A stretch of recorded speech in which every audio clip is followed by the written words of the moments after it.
હું બનાવી રહી છું મસાલા ભીંડી.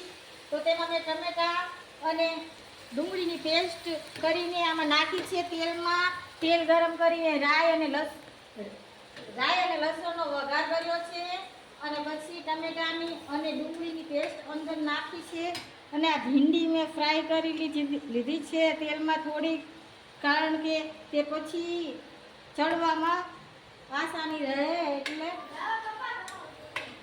આમાં છે લસણની પેસ્ટ, મરચું, હળદર, ધાણા જીરું અને સબ્જી મસાલો. જેવું કે તમે જોઈ રહ્યા છો, આને હું તેલમાં સાતળી રહી છું.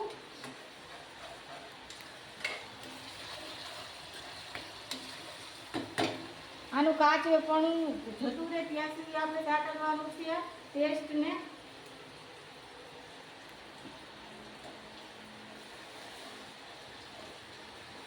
આ મસાલા ભીંડી બહુ જ સરસ બને છે. તમે એકવાર જરૂર ખાજો બનાવીને. તમે કહેશો કે ના મસ્ત રેસીપી હતી. અને મારા હાથનું તો મારા મામાના ઘરે મારા નાના બધાય વખાણ કરતા થાકતા નહોતા. એમ કહેતા હતા કે રસોઈની મહારાણી છે પૂનમ.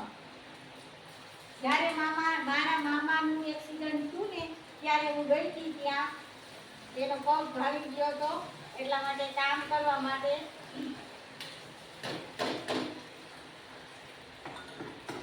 તો હવે આપણે આ પેસ્ટ નાખી દઈશું આની અંદર. તે સતળાઈ ગયું છે બરોબર, એનું કાચાપણું દૂર થઈ ગયું છે. એટલે આપણે મસાલા અને લસણની પેસ્ટ હતી આમાં એડ કરી દઈશું.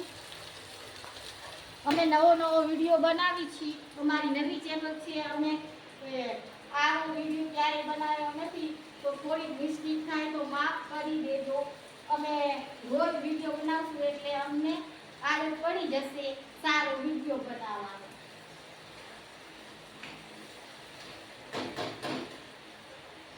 ચલો પછી આ દહીં છે ને ના કરાય, મેં ભૂલી ગયો કે તેનું થોડુંક કાઢવાનું છે.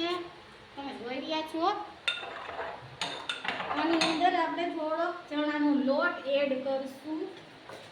ચણાનો લોટ મને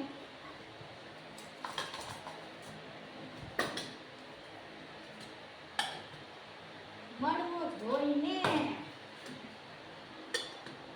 મને કેમ નથી મળી રહ્યો ચણાનો લોટ?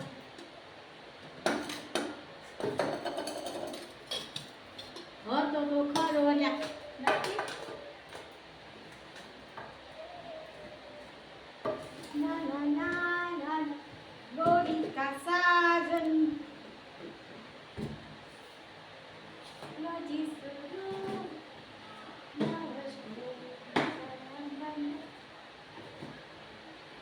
એ જારવી હટવાનું. ગાંઠિયા નાખી દે તો ન ચાલે એમાં? ગાંઠિયા ચાલે હો, પણ મારે રસ કરવા પડે મિક્સર ભાઈ. લોટ હતો કેમ નહીં મળતો મને?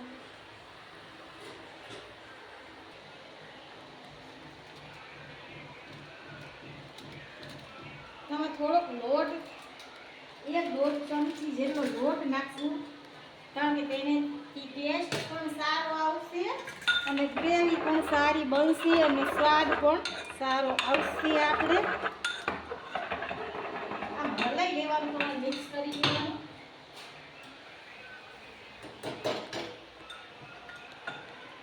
પછી આપણે આમાં એડ કરી દઈશું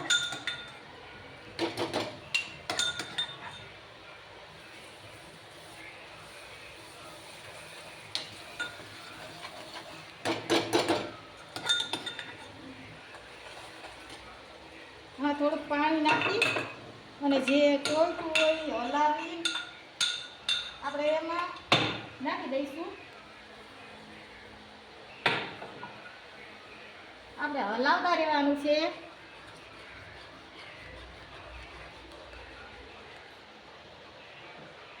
નહીં તો દહીં ફાટી જશે. હલાવશું છું નહીં તો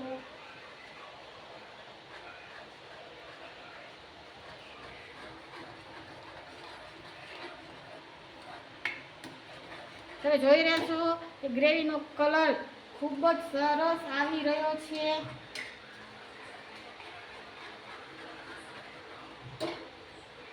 સેજ ગેસને મીડિયમ ટુ હાઈ ફ્લેમ પર કરી દઈશું આપણે,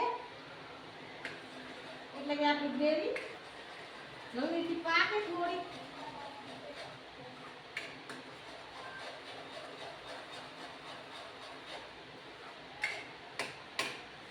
ગરમી બહુ થાય છે હો. હા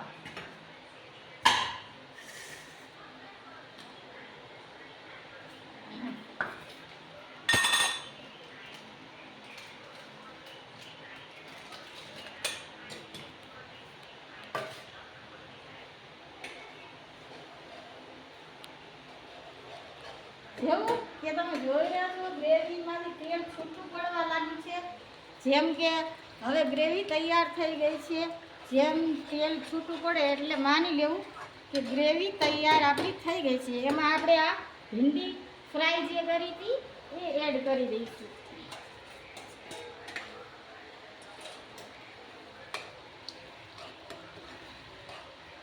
જેવું કે તમે જોઈ રહ્યા છો તમારા મોઢામાં પાણી આવતું હશે એટલી મસ્ત ભીંડી બની છે. કોઈના મોઢામાં પાણી આવે કે ના આવે, મારા મોઢામાં તો પાણી આવી ગયું છે વાલા. હો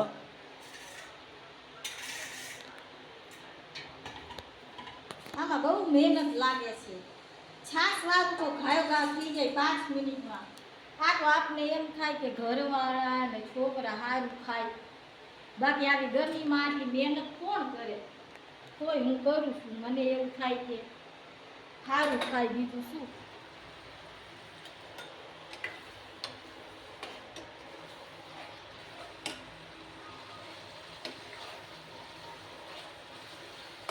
હવે આપણે આને જાજી વાર નથી રહેવા દેવાનું, કારણ કે બધું પાકેલું જ છે. આમાં ભીંડી બી કાંઈ જ હતી ગ્રેવીમાં એડ કરેલી છે, તો આ ખાલી મિક્સ કરવાનું છે. 2-3 મિનિટ થઈ જાય એટલે આપણે એને ઉતારી લેશું. અને મને બહુ ગરમી થાય છે. જેવું કે તમે જોઈ રહ્યા છો કે ભીંડી મસાલા રેડી થઈ ગઈ છે આપણી, તો આપણે તેને ઉતારી લઈશું. ગરમા ગરમ જોઈ રહ્યા છો તમે. આ ગરમ છે એટલે તમને તેલ થોડુંક વધારે લાગશે.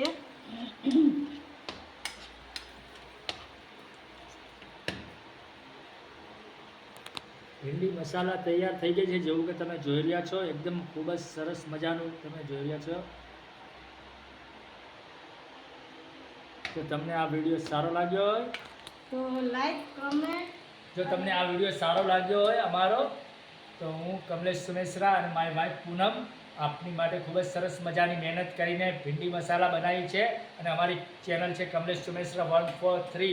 જો તમે સબસ્ક્રાઇબ ના કર્યો તો જલ્દી બનાવી છે, તમે સબસ્ક્રાઇબ ના કરી હોય તો કરી લેજો. અમારી જૂની આઈડીમાં થોડો પ્રોબ્લેમ થઈ ગયો છે, તો એ 3 મહિના પછી એ સ્ટાર્ટ થશે. તો આ ચેનલને તમે સબસ્ક્રાઇબ કરીને અમને સપોર્ટ કરજો. તમને આ વિડીયો સારો લાગ્યો હોય તો લાઈક, કમેન્ટ અને શેર કરવાનું ભૂલતા નહીં. Okay, bye bye to all.